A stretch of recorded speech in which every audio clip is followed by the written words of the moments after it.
B Sudershan Reddy, an eminent jurist who has been a strong proponent of social and economic justice all his life and has upheld the Constitution as a judge of the Supreme Court and earlier as Chief Justice of the Guwahati High Court. Welcome to PTI, sir. Thank you, Mr. Chopra. You are the first former judge of the Supreme Court to contest the vice presidential election. How did your candidature come out, and which opposition parties made the offer? The first move in this regard came from India Alliance. But since you are asking the party's name, which party first proposed or contacted you in this regard, it was Congress party. So was this contest an easy decision to make, or did you have any doubts given the numbers in the electoral college are heavily stacked against the opposition? No, how I thought about the whole issue is this. When the proposal came from the Congress party, I said it may be difficult for me to become a candidate of the Congress party as such if India Alliance considers it appropriate to accept my candidature, then only I will be a candidate on behalf of India Alliance. So what was the motivation, sir? There is nothing like motivation, Mr. Chopra. My journey has begun in 1971 when I was enrolled as a member of the Bar Council. Ever since, I am associated with the functioning of the Constitution, its values, its conventions. Right from the day I started the practice, and it continues till today. I consider this journey is the same, ultimately culminating, if given an opportunity, to protect and defend the Constitution. Hitherto, I was upholding the Constitution. That's the oath administered to a judge. And there are only 3 offices in this country.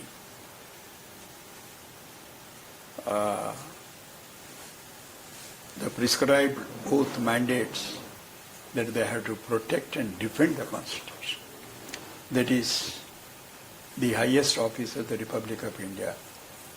President of India, Vice President of India, and the governors at the state level. So this journey is nothing new to me. Yes.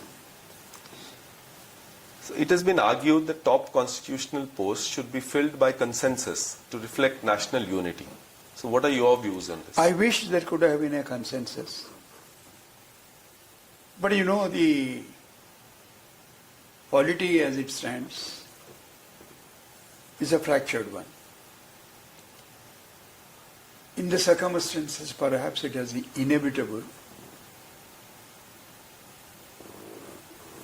leading to this contest. So how would you describe the current state of democracy and the government-opposition ties? Currently we see a lot of strain. Earlier we used to talk about deficit economy. There is a deficit democracy. I do not say that India is no more a democratic country. I don't subscribe to that view. We still continue to be a constitutional democracy, but under strain.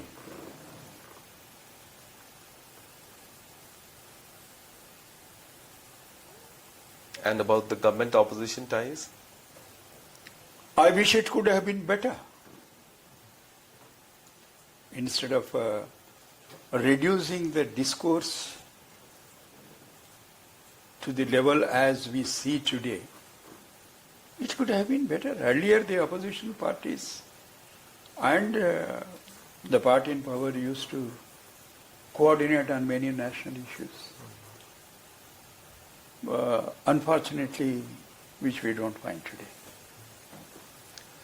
You have said that this election is not about one individual, but about the idea of India. So can you elaborate on that? Yes. Certainly not about a contest between me and Sri Radhakrishnan ji. It is a contest representing two different ideologies. One which the other side themselves are propagating, that here is a person, quintessential RSS man. Therefore, the country should elect him as the vice president. So far as I am concerned, I do not subscribe to that ideology, and I am far, far, far, far away from it. I am essentially a liberal constitutional democrat.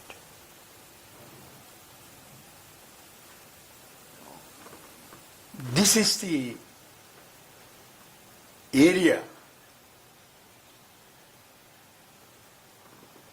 or rather the arena, for the contest where the fight goes on. So the Vice President is also the chairman of the Rajya Sabha, and you have talked about your commitment to decorum and dialogue. So what do you have to say on the politics of disruptions that is emerging as a regular feature now in Parliament? You see, the difficulty is this, Mr. Chopra.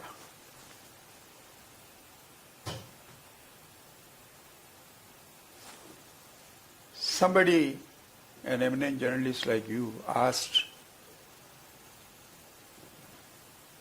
my friend, Shri Arun Jaitley, when they were frequently disturbing the Rajya Sabha.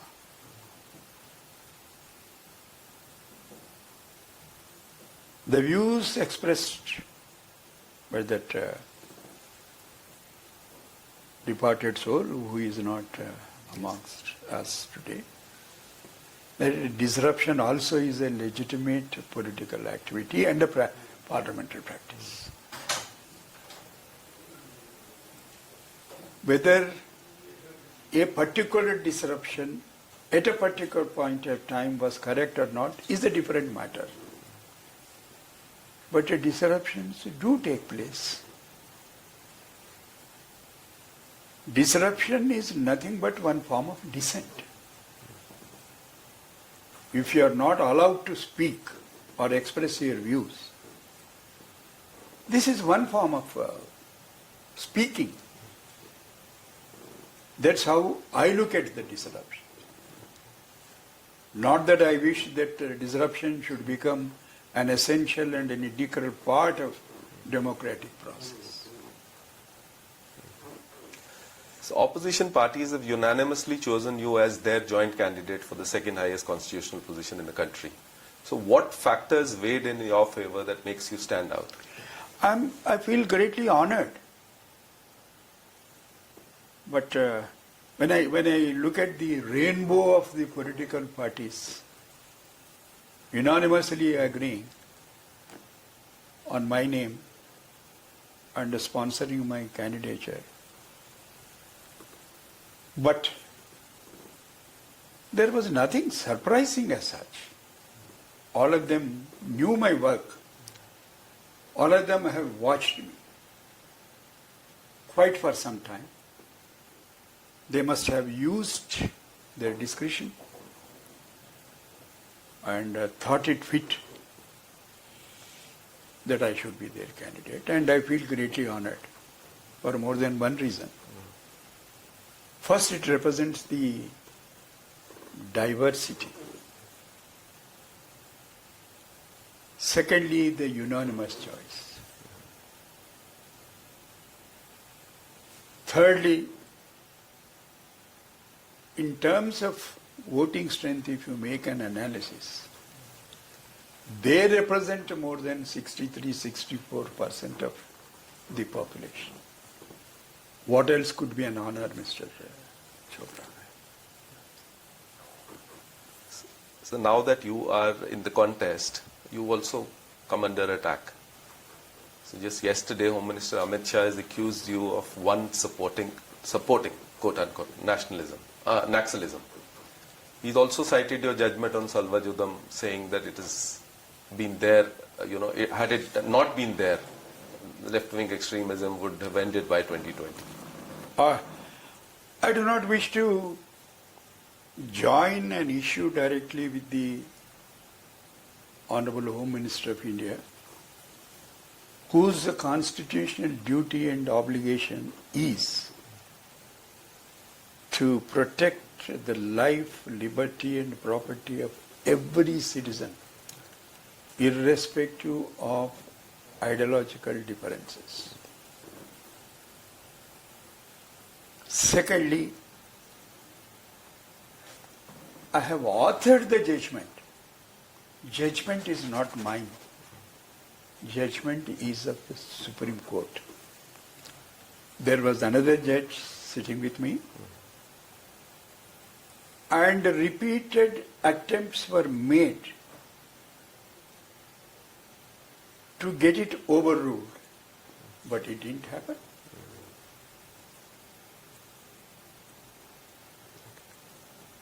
On merits of the judgment, I would not speak because I am trained by my peers that one should not speak about the greatness of one's own judgment. It's for the people to judge.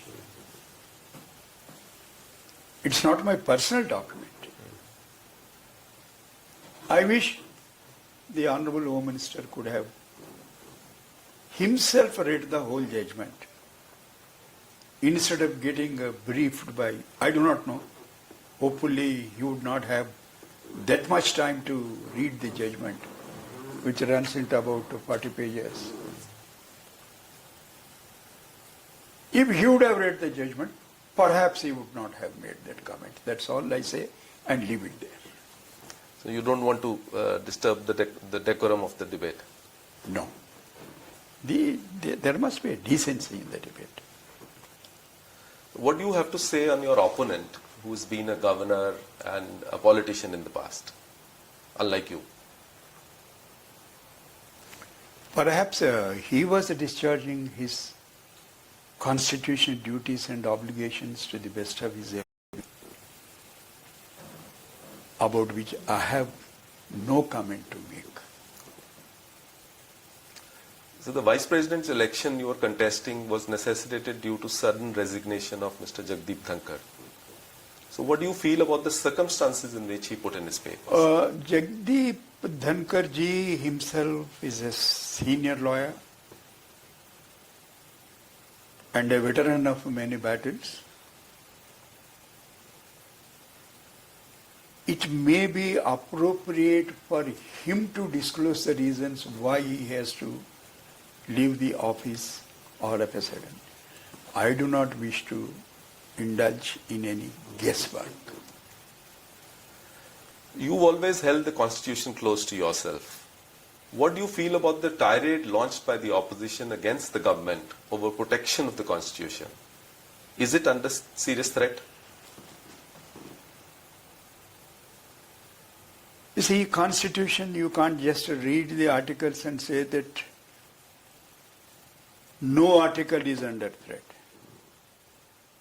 Constitution is an integral one. Constitution means constitutional conventions. Constitution means constitutional morality. There are various steps taken by the government in power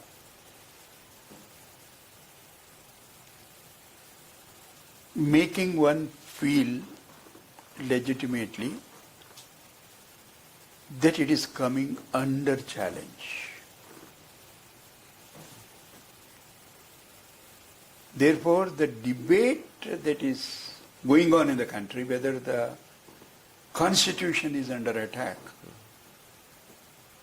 is a welcome debate where everyone should participate and express their opinion. So your take on the recent controversy about the words socialist and secular in the preamble. You know, the RSS and some leaders of the BJP have questioned the formulations introduced under late Indira Gandhi. Those somebody quote unquote, I would not say anything, are not quiet even today. Even after the decision by the Supreme Court of India. According to me, the socialist and the secular expressions used in the preamble of the Constitution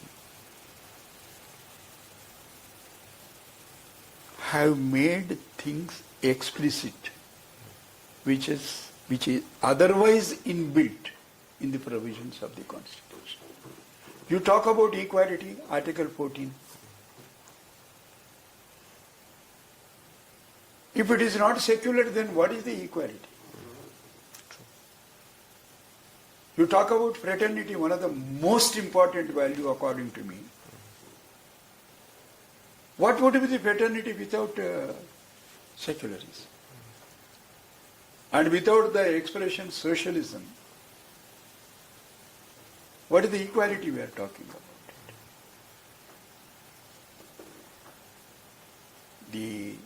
Both the words which are made explicit, the idea contained in the Constitution are welcome.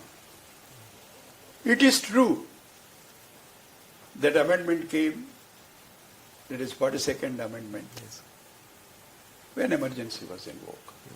But one must remember,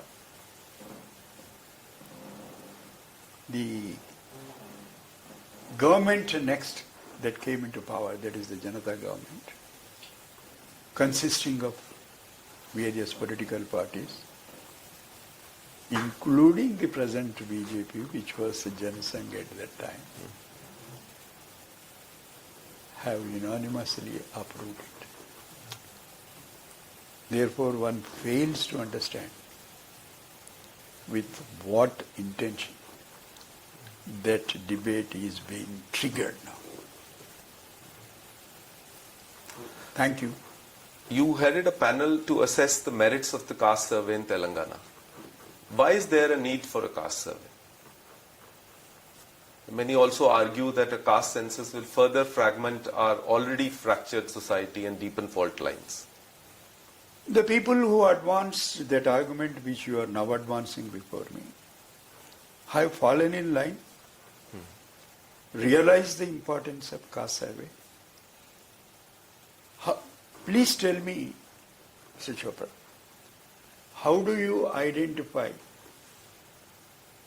the backward classes? Because the Constitution doesn't speak about the caste. If you have to classify a group together, some people as the backward classes, you have to find out their caste, their socio-economic conditions, their way of living, their access to power, and the way they are recognized by the society. Caste survey has to be done. Now the government of India, which intends to conduct the census, have announced, yes, in this survey, census, caste survey also would be there. We have to find out, isn't it, how many scheduled castes people are there? How do we fix the reservations? I won't reveal the data which we have analyzed as an expert group headed by me.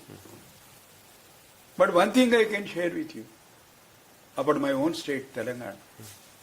84.6% of people belong to the weaker sections of the society. That's quite a number.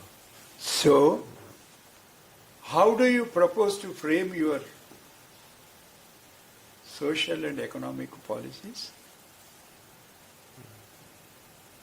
How do you empower them? How do you make them to feel that they are equal citizens of this country? Not that by giving some doles or some temporary succor would meet the impending challenge which many people don't realize. Their empowerment is mandated by the provisions of the Constitution. Therefore, you have to find out their strength and frame your socio-economic policy accordingly. So this contest for the Vice President's post has emerged as a South versus South battle, with both you and your opponent hailing from Telangana and Tamil Nadu. And politics of southern states are at play. So both sides have played up regional identities. At least in this area, I would borrow the idea from the other side. I don't say my opponents are from the other side, that India is one. India is one nation. There is only one citizenship. No citizenship for South India and no citizenship for North India and another for Northeast. Therefore, this dialogue it is between South and North. I don't think we should entertain that debate at all.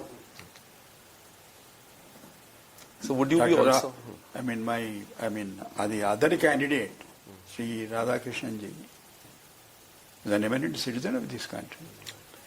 I am also a citizen. I do not know whether I am eminent or not, but I am also a citizen of this country. Both of them are competing for an office. That's all. Nothing more, nothing less. So would you be also seeking the support of some independent parties who have not yet supported your candidature?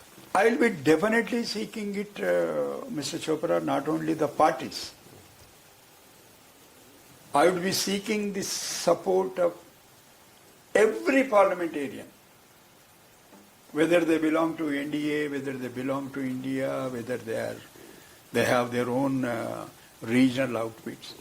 Because ultimately, the electoral college consists of the parliamentarians, honorable members of the parliament, not the political parties. Right. I intend to appeal in writing to every member of the parliament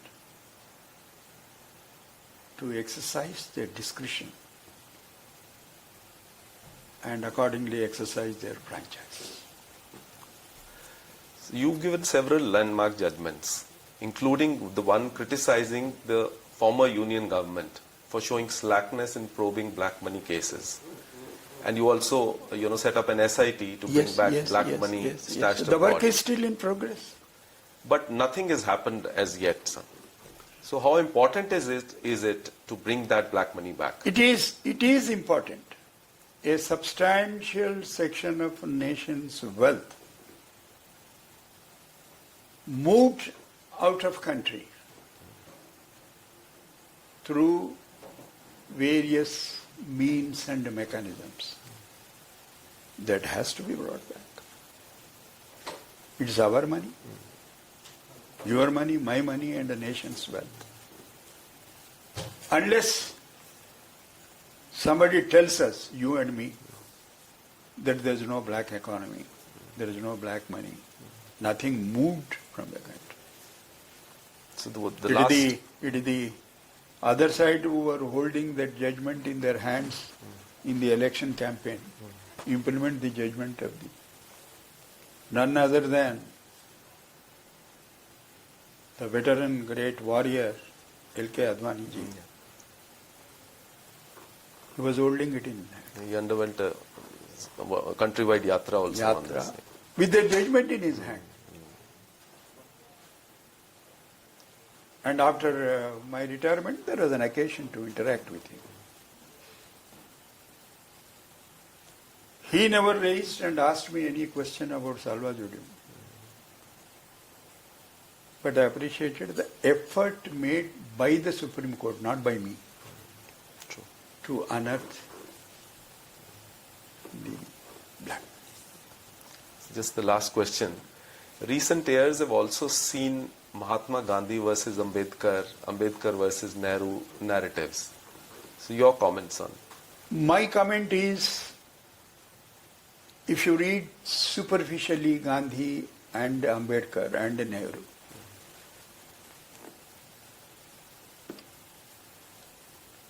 some misconceptions and misunderstanding in our mind, as if they were at loggerheads and they differed radically in their views. No. Quintessentially, all the three of them were great Democrats, Republicans, and believed in the ethics and morals of the Constitution.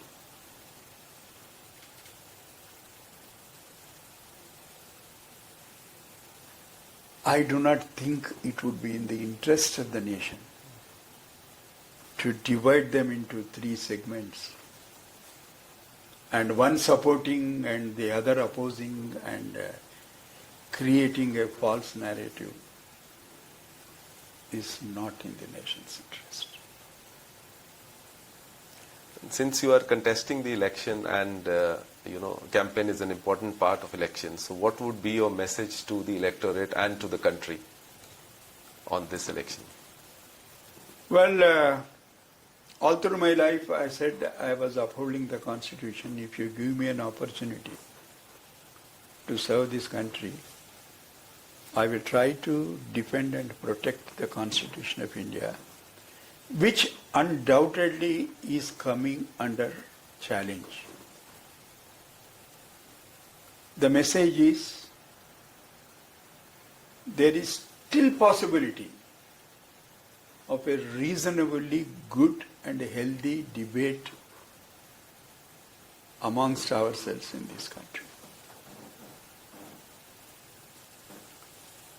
We talk to so many foreign countries. We discuss with them. Sometimes we declare a particular country to be enemy country. We still have diplomatic relations. We still exchange notes. So what's the problem? Why you and I cannot talk daily, every day? Democracy is nothing but interaction, clash of ideas, not individuals. That would be my message. Thank you, Justice Reddy, for talking to us. Thank you. Thank you so much. Thank you so much. It was a pleasure to talk to you. Thank you, sir. Thank you.